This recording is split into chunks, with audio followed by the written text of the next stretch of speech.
नमस्कार दोस्तों, कैसे हैं आप। उम्मीद करता हूं बहुत बढ़िया होंगे। दोस्तों, मैं हूं एनपी सुशील और आप इस वक्त देख रहे हैं शैक्षणिक चैनल नागा 3am@333। दोस्तों, मैं बात कर रहा हूं देव उठनी एकादशी का। सनातन धर्म में देव उठनी एकादशी का विशेष महत्व होता है। इस एकादशी तिथि पर जगत के पालनहार भगवान विष्णु योग निद्रा से जागृत होते हैं। इस तिथि से सभी मांगलिक कार्य शुरू हो जाते हैं। सनातन ग्रंथों के अनुसार श्री हरि विष्णु आषाढ़ माह के शुक्ल पक्ष की एकादशी तिथि पर क्षीर सागर में विश्राम करने चले जाते हैं। 4 माह के योग निद्रा से पुनः कार्तिक माह के शुक्ल पक्ष एकादशी तिथि पर जागृत होते हैं। यह अवधि ही चतुर्मास के नाम से जाना जाता है। 4 माह के विश्राम से जगने के बाद ही सभी मांगलिक कार्य शुरू हो जाते हैं। इस एकादशी का सनातन धर्म में विशेष महत्व है। इस दिन उपवास रखकर शाम में तुलसी शालिग्राम विवाह रचाया जाता है। इस दिन भगवान विष्णु और माता लक्ष्मी की श्रद्धा पूर्वक पूजा करने से जातक को पुण्य की प्राप्ति होती है और घर में सुख समृद्धि की प्राप्ति होती है।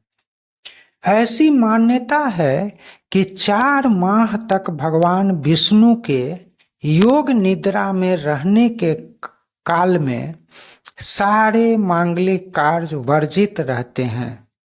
इस एकादशी को देवोत्थान एकादशी, देव उठनी एकादशी या तुलसी विवाह आदि कई नामों से जाना जाता है।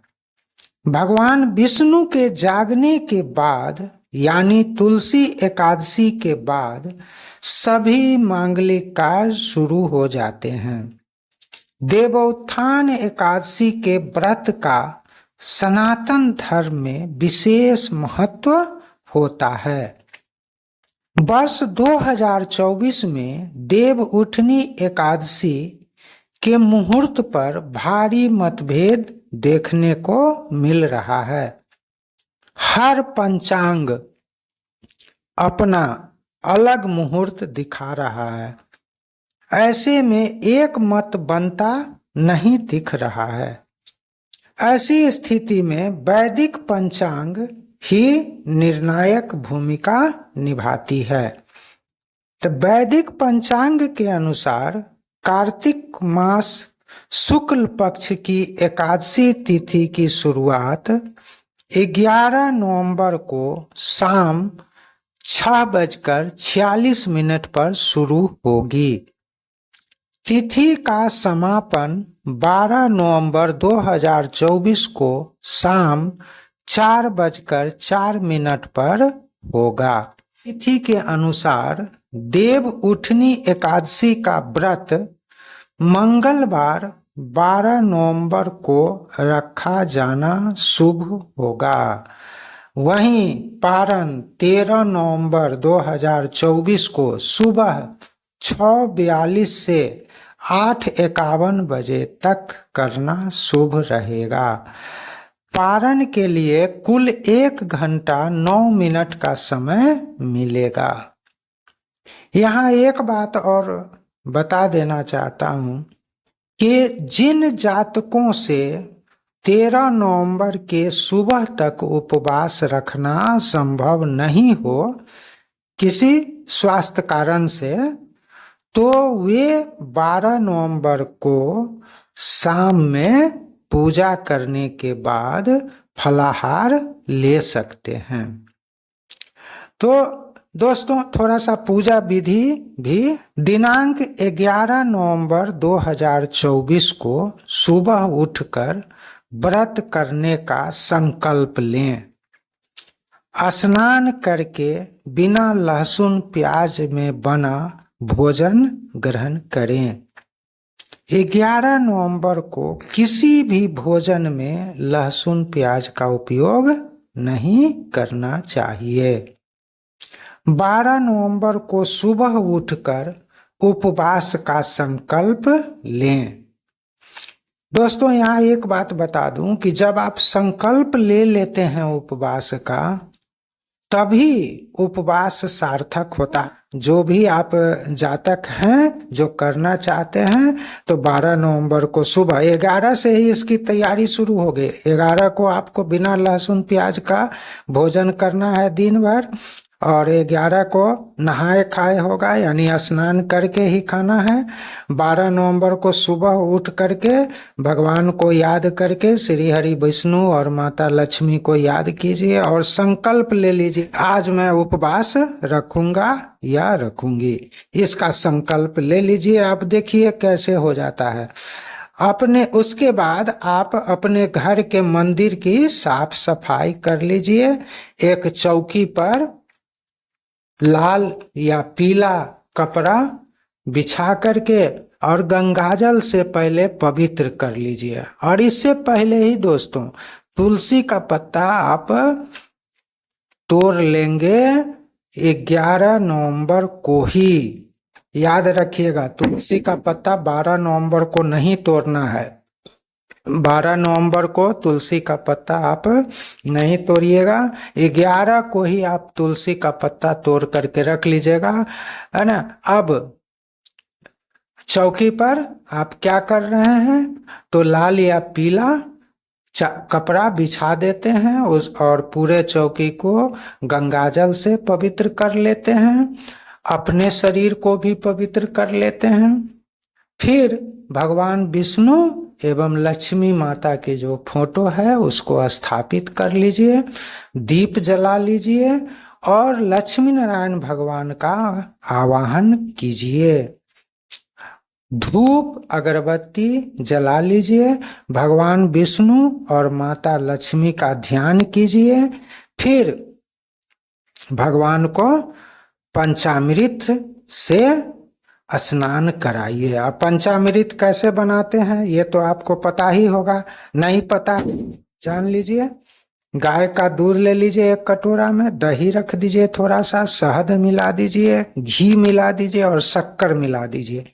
ये पांचों एक कटोरा में रख के तब स्नान करा दीजिए। और स्नान कराने के बाद जो है हल्दी या गोपी चंदन जो होता है उससे तिलक लगाइए। फिर पीले फूल का माला चढ़ाइए। उसके बाद मिठाई, फल, तुलसी का पत्ता, ये सब जो है आप चढ़ाइए। अब भगवान विष्णु के मंत्र होता है ओम नमो भगवते वासुदेवाय नमः। ओम नमो भगवते वासुदेवाय नमः। तो 108 बार इसका जो है आप जाप कर लीजिएगा, आरती कर लीजिएगा, है ना। आप पूरा दिन व्रत का पालन कीजिएगा, ठीक है।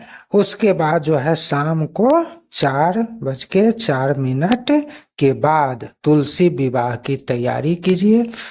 तुलसी विवाह के लिए जो चौकी आप सजाए हैं उसी को चारों तरफ से केला का पत्ता बांध करके, और अगर गन्ना हो तो गन्ना बांध से इससे जो है सो आप चारों तरफ से मंडप को सजा लीजिए।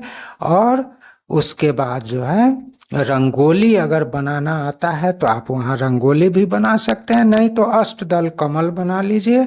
और माता तुलसी को जो है चुनरी और अन्य जो सुहाग की सामग्री होती है वो सब अर्पित कीजिए। फल, मिठाई ये सब भोग लगाइए। हल्दी की गांठ हो तो अच्छी बात है, वो भी चढ़ाइए। नारियल भी चढ़ा सकते हैं। ये सब चीज आप अर्पित कीजिए और श्रद्धा होनी चाहिए। देखिए पूजा में अगर आप सब कुछ कर रहे हैं, आप भाव नहीं है आपके अंदर, श्रद्धा नहीं है, तो कितना भी आप अर्पित कर दीजिए उससे कोई लाभ नहीं होगा। यदि आपके अंदर भाव है, श्रद्धा है, और कुछ भी नहीं अर्पित कीजिए, सीधे बिना धूप अगरबत्ती के भी अगर आप पूजा कर लीजिए तो वो ज्यादा फलदायी होता है।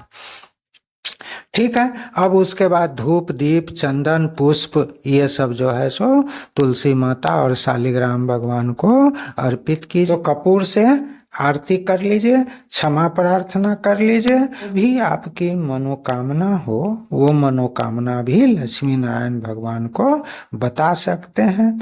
इस तरह से जो है आप ये पूजा कर सकते हैं।